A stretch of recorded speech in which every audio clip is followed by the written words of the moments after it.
There's so much going on, it's hard to process, and you almost don't. I don't know any other way to explain it. Like, you kind of acknowledge, like, yeah, that happened. Oh, well. You know, because if you think about it and you go on another mission, if that's where your head's at, that complacency or that fear is where people make mistakes.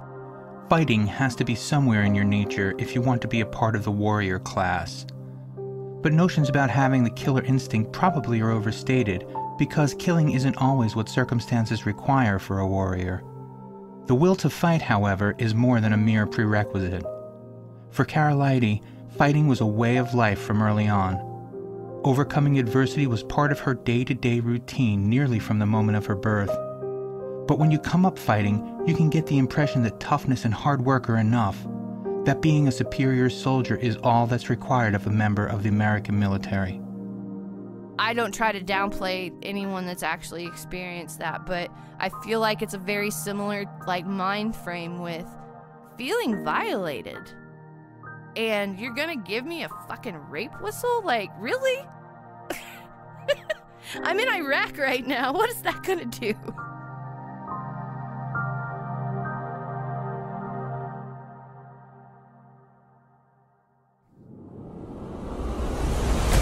What is true bravery? What makes a hero a hero? Tested by the worries of what's happening at home, thousands of miles away, and the reality of what you're facing here and now. When your life is in danger every second, and it's either kill or be killed. From Wondery and Incongruity Media, this is Anthony Russo, and this is War.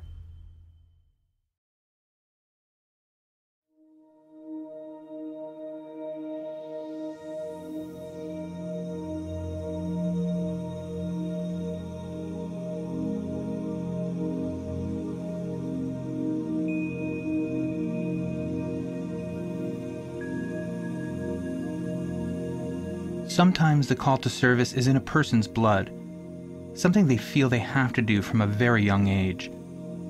But just as often, the call to serve grows out of a desire for a greater fulfillment, knowing that there is something better out there, a place where you constantly can test yourself and be tested, where success is its own reward, and if you have the will, the strength, and the intellect, you can go wherever you want.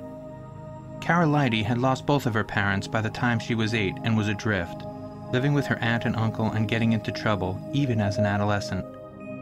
Eventually, she was sent to the Indiana Soldiers and Sailors Home, where after a year, she truly found her calling. Within about a year and a half or so, I kind of turned around and I started taking what they were giving me and trying to use it as a positive. So I made good grades after making bad grades, and I got really involved in just all the extracurriculars. I was in JROTC. I worked in vocational school at their radio station. I wrote for the school newspaper. I was on the rifle team in ROTC. Student council one year, I think. I mean, it's hard to remember a lot, but it was a positive, and it's kind of what pushed me, I think, there at the end to join the military. Participation in the ROTC was a particular source of pride for Kara. On some level, it was the stability of the group, constantly working to meet high expectations. On another, though, it appealed to a competitive streak she never even knew she had. Mostly, being part of a group that felt the same, that wanted to be excellent, and that was both competitive and supportive, was something Kara really could get behind. In rifle team, we qualified for national competition, and after my junior year, we went to nationals.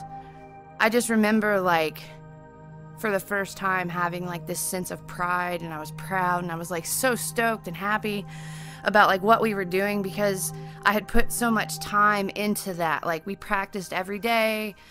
Just that sense of, camaraderie, because, you didn't know these people. We were in high school, but we were all there for the same goal, and it was to shoot well, to do well, and to qualify. When I think about it, it just makes me smile. Just because, that was a point in my life where, prior to that, I never had a sense of belonging. And in that moment when we were competing, it was you just kind of get overwhelmed with it.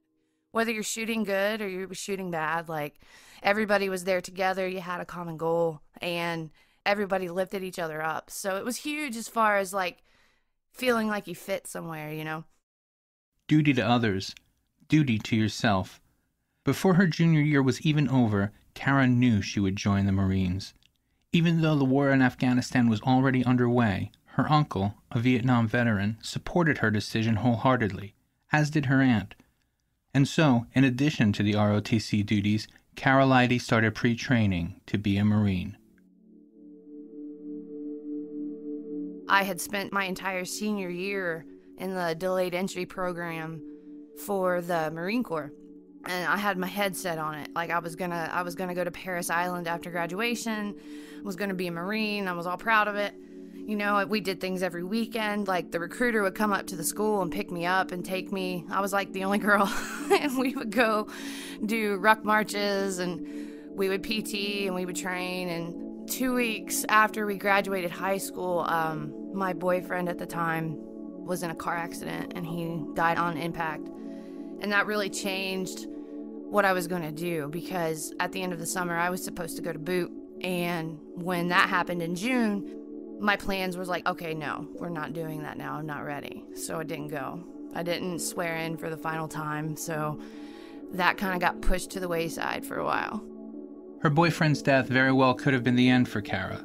They had talked, the way you do at that age, about their future together, about her future in the Marines. Kara already had experienced deep and intense loss as a child, and now, with one more tragedy at the end of her childhood, planning started to seem a little meaningless. Kara threw herself into partying, catching up on all the teenage shenanigans she had missed out on during boarding school. She toyed with college and then with meaningless fast food jobs, working 16 hours a day, as much to stave off small-town boredom as to earn cash. But she knew this wasn't how her life was supposed to go. It was just kind of one of those things, like one day I just got up and it was like, okay, what are we doing? What are your options? And so the one thing that felt comfortable to me and didn't feel like it was totally unknown, it was the thought of joining the military. A lot of the people that kind of took me under their wing when I was growing up were affiliated with the military. My uncle was a Vietnam vet. When I was still in high school, Master Sergeant Lacey, he was our rifle team coach, and we used to talk all the time about, like, what do you want for yourself? What do you want to do? What are you good at? And just hearing their stories about how when they were young and then, like, they joined. My uncle was in the Navy, Master Sergeant Lacey was in the Army, and just seeing how they were as people at that time is kind of what pushed me to go ahead and see the recruiter again, because it was like, these are good men. They're good people. They took care of me. They're looking out for me. And they were very honest about what happens when you join. You know, they were very realistic. They didn't keep a lot from me. Ultimately, Kara knew the Marines were tied up in a life she wasn't going to have. So she joined the Army instead. She walked into the recruiter's office and asked what was the shortest route to becoming an active duty soldier. He told her 88 Mike, a truck driver, and at the time that was good enough for her. It isn't as if she thought it would be easy, but she knew the kind of people the military attracted. People who loved serving, who took it seriously and who craved excellence. People who know what they're getting into. Within 2 years, she found herself in the middle of a convoy driving a heavy equipment transport system with the 96th Transportation Company along the seemingly endless road between Kuwait and Iraq. I just remember my mindset the first couple missions is just focusing on the truck and what we were doing and where we were going. And you just don't have time to worry about, is that an IED? Is you couldn't hear people shooting at you, really, if it was from far away. And so I think that really helped, because the things that people freak out about, I was pretty oblivious to, because I was so focused on just not wrecking the truck.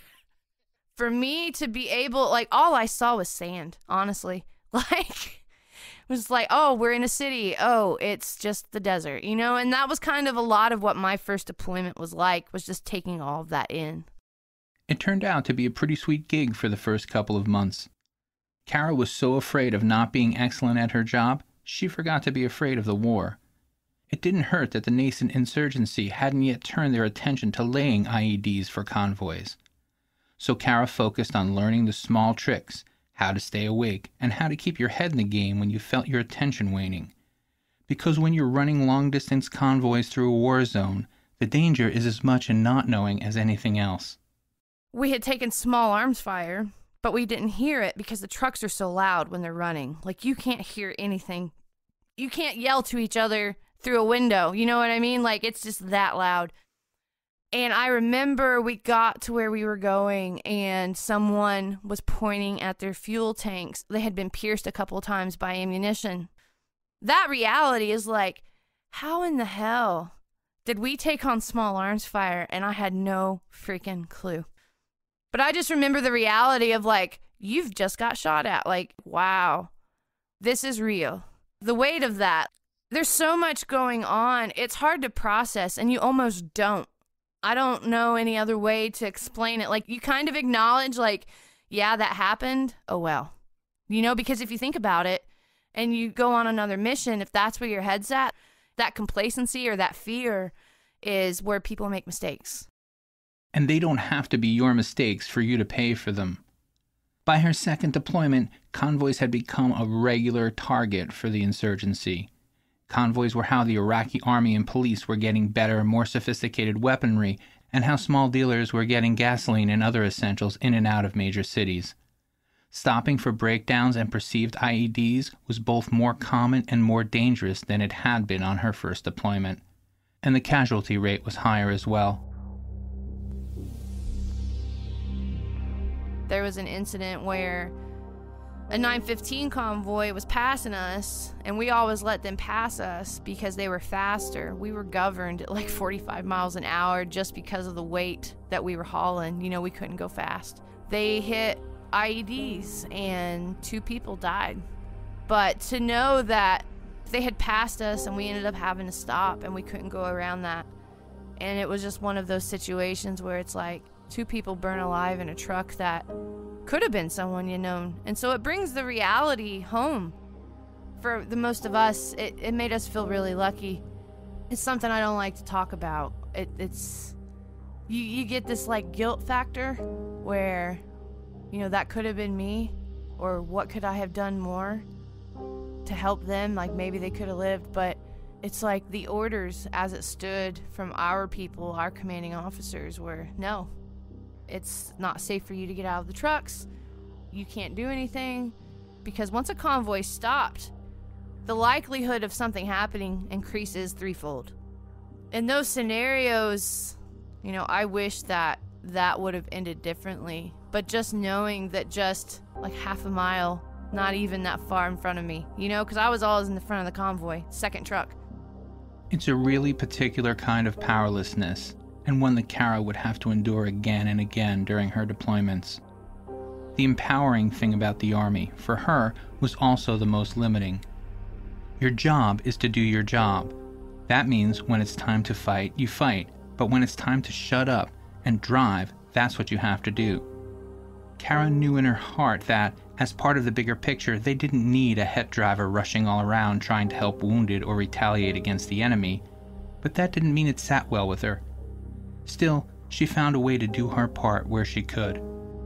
I volunteered to be on a detail to help make the podiums for the memorial service for those 2 people. That was the only way I felt I could give back. But that's because I couldn't do anything in the moment, you know? And you see the M16 in between the boots, and then they usually put their helmet. The reason why I felt like helping make these podiums was a big deal is because people that knew them would stand at those podiums and speak and tell about their experiences and like what those 2 people were like, you know? And so for me, I didn't have a story to share. I didn't have a story to tell. I didn't even get to go to the memorial that they held for them. But I felt like the first way to try to get any kind of peace of mind was to try and, instead of pretending that it didn't happen, like doing something for it, because there's other people that needed that closure. Since her time in the ROTC, Kara had worked to make sure she was doing her part. that nothing was lacking in her performance of her duties, and that whatever she was called upon to do, she did. But as the deployment dragged on and the fighting continued, her battle fatigue would come more from not being able to fight than from combat itself.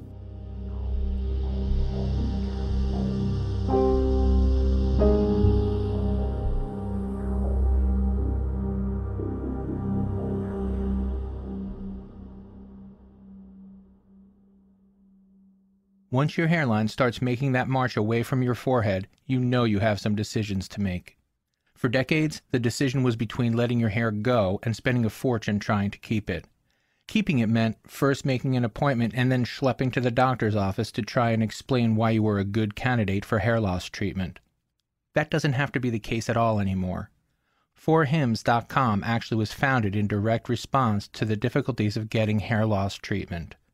Their notion was to take common, easily diagnosed issues for men and remove the anxiety and tedium of going to the doctor. When there's a well-known solution to a common problem, why make it hard to fix?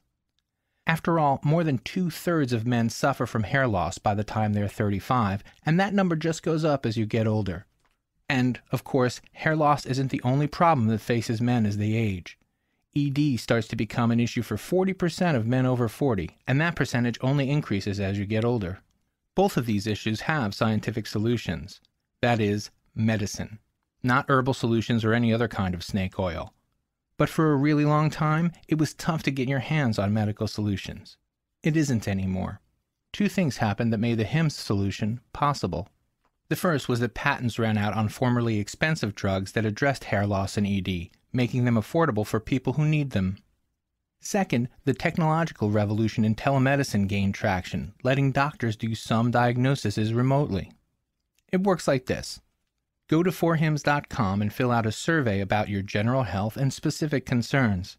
A U.S. board-licensed doctor reviews it and then writes a prescription based on your personal requirements and needs.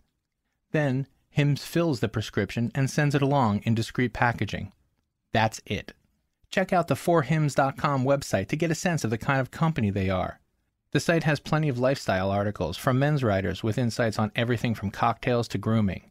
It's a great site to read. My listeners get a trial month of HIMS for just $5 today, right now, while supplies last. See website for full details. This would cost hundreds if you went to the doctor or a pharmacy. Go to 4hims.com/thisiswar.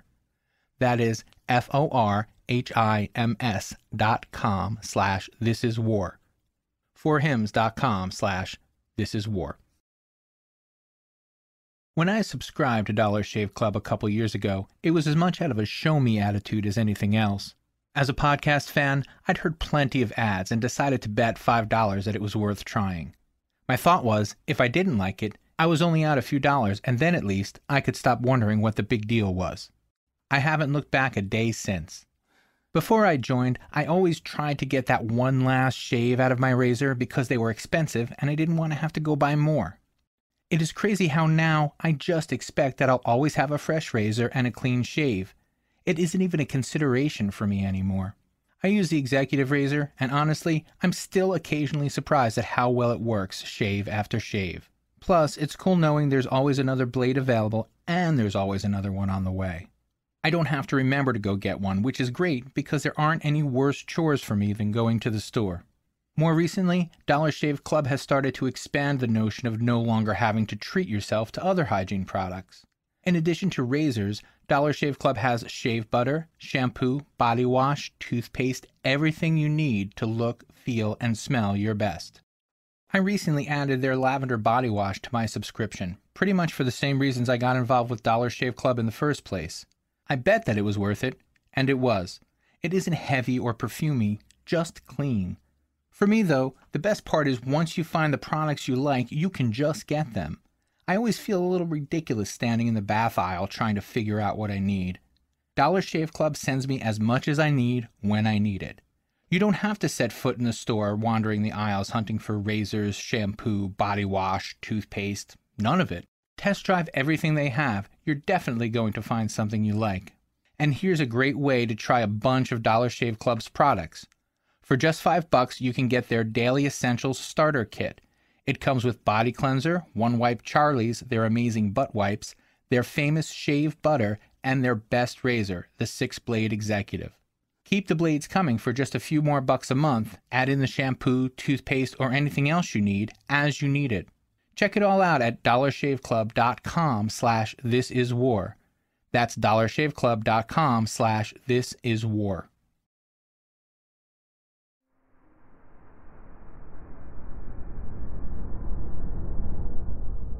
Convoys are all about being on the road. You're loading or you're moving.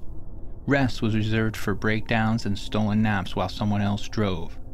As IEDs continued to hurt and kill Americans, though, the rules of engagement began to feel more like handcuffs than directives, especially for someone who was committed to her duty as Kara was. If you talk to any other soldier, they'll say your job, first and foremost, is to be a soldier and to fire your weapon and to be in combat. But that wasn't my reality, you know? Like, my reality was I will fire my weapon if I have to. If I'm defending myself or my battle buddies or anyone I'm working with or, you know, just in defense of yourself. That wasn't our mission. Our mission wasn't to shoot people. And they made it so strict to shoot your weapon. You almost didn't want to. That was a heated time, like my last deployment, but you had to jump through hoops. Like, I can remember hearing them on the radio, like a gun truck in our convoy, requesting permission to lay down warning fire and suppression fire in this area that we were driving through. And then you sit and wait and wait and wait and wait for them to return with their answer over the radio. Like, you're waiting for a transmission to come through, and it's like, if this is life or death, I would already be fucking dead. And in the end, it is the waiting that is the most difficult part. Boredom was as dangerous an enemy as any attack the insurgents could launch. Maybe more so in that boredom was the enemy's ally, reducing reaction time and enhancing complacency. And so you talk to stay engaged, search your mind for stories and try to keep it nimble. Try your best to keep silence from helping you forget that you're in a war. Kara ended up paired with her team leader, Sergeant Flowers, for the better part of her second deployment. We didn't really know each other, so it was kind of awkward at first. So we went from, like, he's the boss and I'm the worker, and that dynamic, to becoming friends. Because when you ride in a truck together for hours and hours at a time, you know, weeks at a time, think about, like, any road trip you've done with someone else. I mean, as time goes along, you share pieces of your life with them, like stories, and whether it's funny, whether it's serious. Like, I can remember us just talking back and forth, literally just trying to stay awake, and then I was telling him things that I didn't tell anybody, and I'm like, why did I say that? Like, in my head. And then you just realize that it just, you get to this level of trust where it just doesn't matter anymore, and you don't worry about that so much. But I mean, I'm pretty sure everybody was like telling their life story, unless they were just like shallow as all get out. Trust is crucial, especially among people in a combat situation together. Flowers was an older guy, maybe in his late 30s, with a wife at home and the advantage of years in the Army. He knew how things worked, really and practically, and would be able to advise Kara as her tour and her career took a significant turn for the worse. I deployed to Iraq twice, so that 2006 and 2007 deployment was my last one. The things I remember are both good and bad, and I feel like the way I deal with them is different than how other people have. I think for me, the hardest part about that last deployment was the attempted sexual assault from someone in my own platoon. It is worth noting here that the Department of Defense had just begun keeping statistics on sexual assaults and harassments at the time. It always had been a problem, but soldiers attacking other soldiers in a combat situation seemed to throw the crisis into sharp relief. So he climbs up the ladder, and I don't think nothing of it. It's like, that's what we did. You know, it was like we shot the shit with each other when we got downtime. And at first I'm not facing him, and I'm just like listening to him talk to me.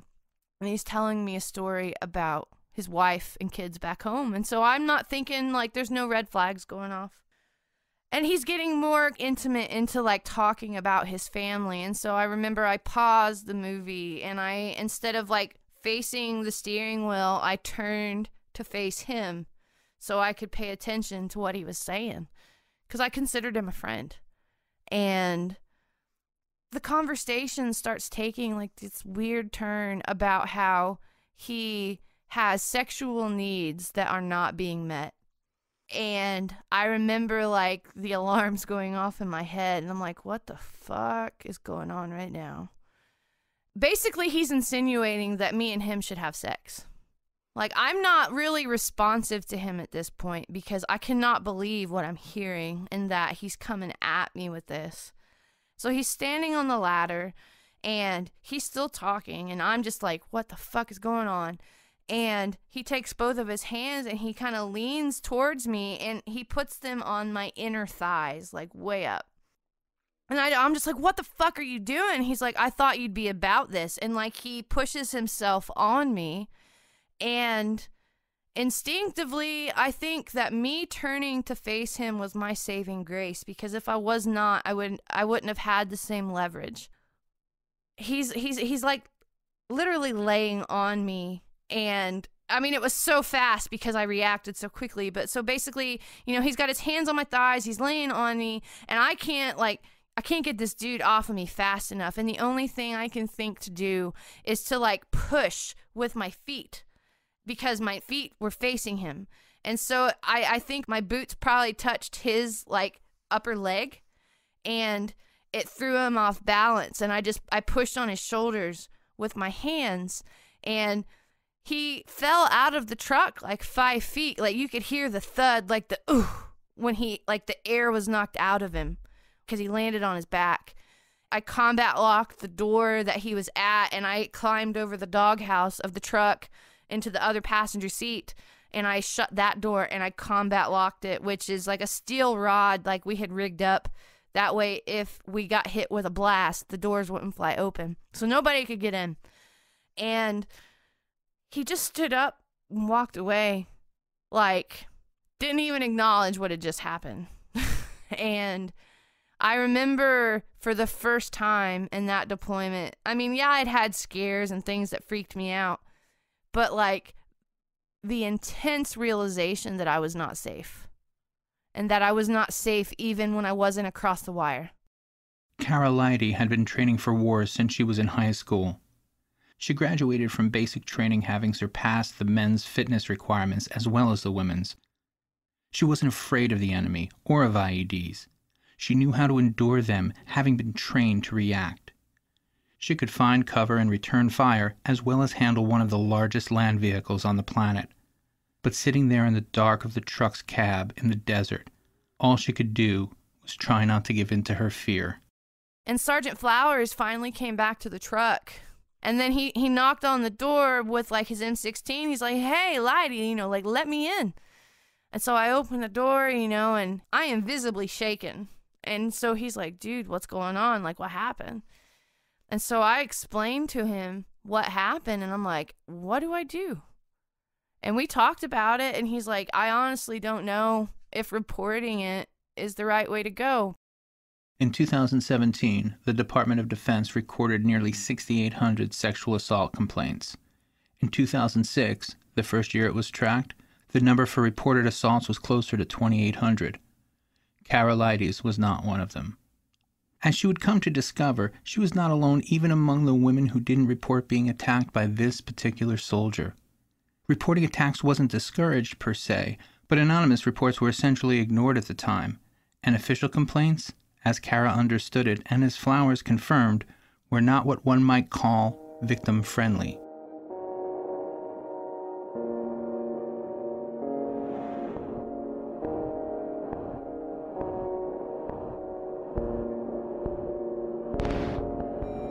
What I had seen before is people had tried to say, like, hey, I was sexually assaulted. And if it was a girl, they would get taken off missions, and whoever they were accusing would resume life as normal. That automatically put you in a spotlight. They didn't even have to know because there was only a couple reasons you got taken off the road. And so I had to go the rest of my deployment. I mean, I chose not to report it. Who knows, maybe it could have went the other way. But from what I had seen, I didn't think that would be the case. Instead of just being scared when we were on the road and actually in combat, I was scared all the time. And I hated that feeling. It's like, who can I trust and how far can I trust them? Like, when you feel like your own people are going to cause you harm. And, I mean, you got to think, I'm day in and day out, I'm deployed right now. I don't have a safe place. Like, safe spaces don't exist. Like, that is bullshit. Kara had 3 months left on her deployment. Sergeant Flowers, who normally found alternate quarters when they were in camp, hung around in the truck that night. After that, she slept with the combat locks engaged. Going forward, Kara buddied up whenever they were going anywhere.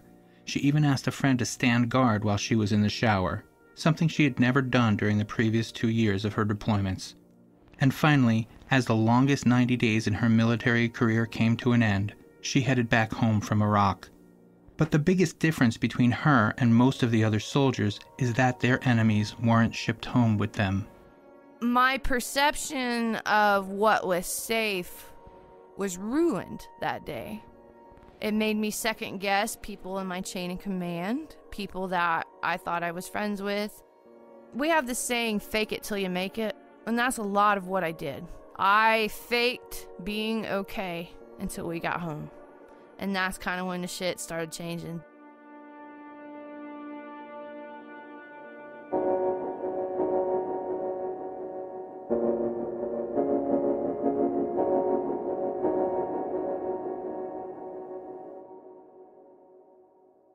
After wearing Bomba's socks for the last few months, they truly have become one of the best parts of my wardrobe. I don't always have to wear socks, but I genuinely look forward to how Bomba's socks are going to feel when I put them on. I recently had to take a red-eye flight and was so happy to have Bombas on for it. I actually packed them with the flight in mind. They keep my feet comfortable, not too hot or too cold, and also nice and dry, which is awesome if you know you'll have them on for 20 hours straight. If you're going to be on your feet all day or doing a lot of walking, Bomba's honeycomb arch support is a godsend. You know how when you get your feet rubbed and someone squeezes right around the arch? It's like that, but gently and all day. They genuinely make my feet feel better. Bombas was founded with the mission to donate socks to people in need. Because you can't donate used socks, socks are the most sought-after item at homeless shelters. The folks at Bombas knew the only way to support their mission was by selling a lot of socks. Instead of going super cheap, they went really high quality, and it paid off. So far, Bombas has donated more than 1 million socks, and they're just getting started.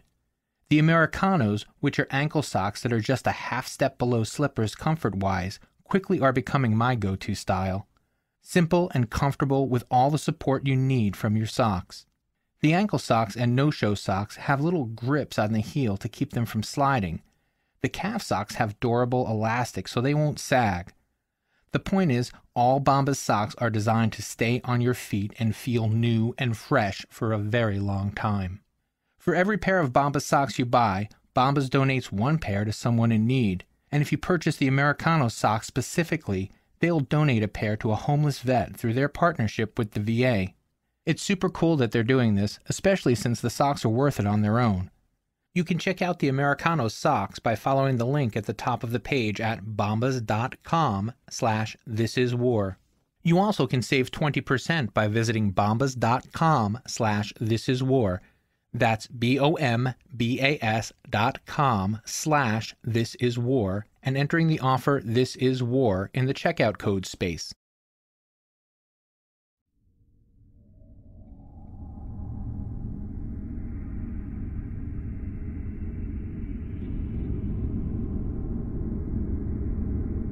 Kara came home exhausted. Exhausted from fighting and from driving and from being away from home. And exhausted from being vigilant. After all, when you're on base, you can hear gunfire and you can hear mortars coming in. She had long before reached the point where those things were part of the scenery. But what about people coming up behind you just to say hello? Or someone knocking on your door and sitting down to have a conversation? What about when you're showering and hoping that the friend you've convinced to stand guard doesn't abandon his post? Or turn on you as well? You don't fear for your life, but rather for being made to feel powerless with no recourse. Then the anger and the fear work together to keep you completely ill at ease in your own skin, even in the places you should feel the safest. I never saw myself as... There was never a separation, if that makes sense. Like, male, female, to me, I was just a soldier. And now all I can think about is, am I weak because I'm a female? Am I weak because why else would he have tried to do that? You know what I mean? And so it definitely changed how I viewed not only myself, but just the service in general, because it was like, I'm here to serve my country. I'm here to do something that only 1% of the population in the United States of America is willing to do. And now I have to worry about this? But Kara was a fighter, and not stupid. She felt fortunate that her story didn't have a worse ending, and, after blowing off a month's worth of steam back at home, she set herself a new plan for her career in the Army. It was the career that she had been building for herself from the time she was a very young woman. Plus, once she was back stateside, there were solutions available to her that just didn't exist in Iraq. I lived, breathed, ate, slept Army. I was what they called high speed. I enjoyed my job. I enjoyed, by the time I left Texas, I was a sergeant. I had got promoted. I had a team of my own people. And when I got to Fort Bragg, I became automatically, just because of time and service, a squad leader. And, the dynamic had shifted, and I went from a huge company to a very, very small company. And so I had a lot to learn as an NCO, but in that transition period between Fort Hood and Fort Bragg, I loved it. I thought I was going to do it forever. I couldn't see myself doing anything else because I was fairly good at what I did. I loved being an NCO. I loved taking care of soldiers and being there because, I'd had pretty good leadership, very good leadership in some areas, but then the shitty leadership is what made me want to be that. I wanted to be able to fix it, that's how I kind of looked at it. I was like, I can't bitch about what a sergeant does if I'm not willing to step up and be one. So that's what that's kind of my mentality at that time. Whether it's from battle or from successfully fighting off a sexual assault, the response among military people tends to be the same. Shake it off and get back to work. Kara transferred out of the 96th so she wouldn't have to work with her failed attacker and set her sights on a better career of service. Luck is a strange way to put it, but 1 in 4 women in the military has to deal with sexual assault. The numbers for harassment are even higher. Once it was clear to Kara that professionalism and justice weren't going to be her allies, she knew her days as a soldier were numbered. She found that out when she turned down the opportunity to go on a date with her boss. The final straw was when I had a superior NCO. He was my acting first sergeant, calling me into his office, telling me to shut the door, standing me at parade rest, and talking down to me and belittling, saying the worst things imaginable to me. And he would do that until he saw the first tear. He would do that to me until I cried. He did this for weeks. And then as soon as he would see that first tear or my face start to do the ugly cry thing, he would dismiss me. And it was every morning after PT, before everybody was in the office. And so it was one of those, what the fuck is going on? I'm trying to do my job. Why are you treating me this way? Everything that got me out of bed in the morning after, that was just the last straw. So I experienced that in rewinding into Iraq. I went through that trauma with someone I worked with. And then fast forward about 2 years, not even a full 2 years. It was a year and a half. And then I started experiencing that with someone that was in charge of me. And I knew that when it was time to go, I was going to take it. I knew that there was no way that I was going to come out of that with peace of mind. You know what I mean? So I knew that I had to start focusing on me. And the only way to do that was to get the hell out of the Army. 2009 wasn't a great year to be looking for work in rural Indiana. After being unable to find a job even at a gas station, Kara eventually got her CDL and started working as a bus driver. She parlayed that job into another one working with at-risk youth in a drill sergeant type position. When she wasn't working, she was drinking, and when she wasn't drinking, she was paralyzed by panic attacks. But that's not what sent Kara the message that she needed help. She was diagnosed with alopecia, a disease that made her hair fall out. She would have to learn to own her baldness, and, as she did, she would own the rest of it too. I think what made me do it is because I have friends that served that still aren't dealing with their shit, and they are failing at life. Like, I love them dearly, but the only reason their head's above water is because they've got a disability check coming in. Like, to me, that's not how I want to live. And so, you know, I went through all of that, and the alopecia diagnosis is like what made me dive headfirst into, okay, let's get your mind right, because I haven't focused on myself and working on my problems ever. You didn't do it in the Army because you were labeled as weak.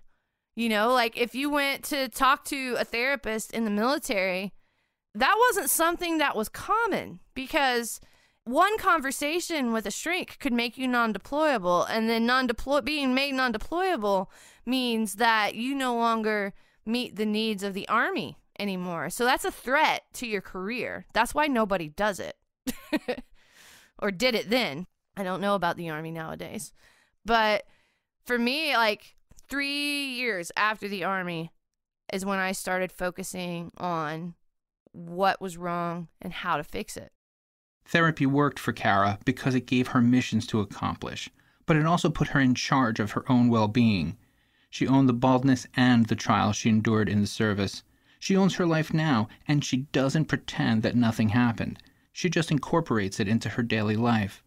It was something her uncle had told her when she decided to leave the Army and was having trouble finding her place in the world. And the one thing, and I'll never forget it, he said, you know, kid, the one thing about this stuff is it doesn't go away. He's like, but you can find comfort in that you learn to deal with it. And I didn't really understand at the time, but that was a couple years ago. And over the course of the last couple years, it hits home every time. It's like, oh, I get what you meant. I feel like the happy ending is that because I've focused on my issues, I help other people, but I've also helped myself. I have a good job with the Indiana Department of Transportation, and I'm in college, and I'm doing things that I never thought I would do in my 30s, but I'm doing the damn thing. To me, that's a happy ending in itself. Like, I'm here right now today, and you know, there was times where I didn't think I would be. You know, so many of us struggle with what we encounter in the service while serving, that sometimes it's hard to see the light at the end of the tunnel. And I'm so thankful that I've had other veterans that had my back to where I got my head straight enough to where I can give that back too. Joining the military helped Kara hone her fighting instinct. It was good leadership and camaraderie that turned her into an excellent, resourceful soldier. But it also taught her the most important lesson that she needed after she left. Dealing with good leadership and reliable comrades, just like poor leadership and despicable ones, are part of what a person needs to navigate this life.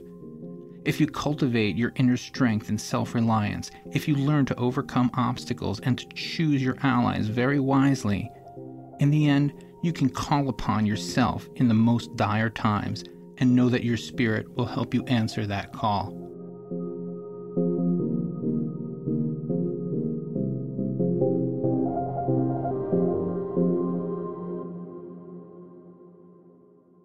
Next time on This Is War. And I'm out in the middle of the open desert and I'm going, shit, I ain't got no cover and I ain't got no place to hide. Well, fuck it, I got a flak jacket on with sappy plates. They're designed for a reason. So I just took a knee and faced right at the guys who were shooting at us and just started shooting back while I was waiting for the trucks to get in front of me so we can medevac Kerma. Subscribe to This Is War on Apple Podcasts, Spotify, Stitcher, or wherever you're listening right now. If you're listening on an iPhone, just say, "Hey Siri, subscribe to This Is War." For show notes and more information, simply tap or swipe over the cover art. You'll also see offers from our sponsors. Please help support our shows by supporting them. Another way you can help support This Is War is by giving us a 5-star rating and review, or by following This Is War on social media. And be sure to tell your friends and show them how to subscribe. Are you a combat veteran, or do you know one with a story to tell? Reach out to us at stories@thisiswar.com with your dates and branch of service and a brief description of the story you'd like to share. I'm Anthony Russo. This Is War was produced by Incongruity Media. Executive producer, Hernan Lopez for Wondery.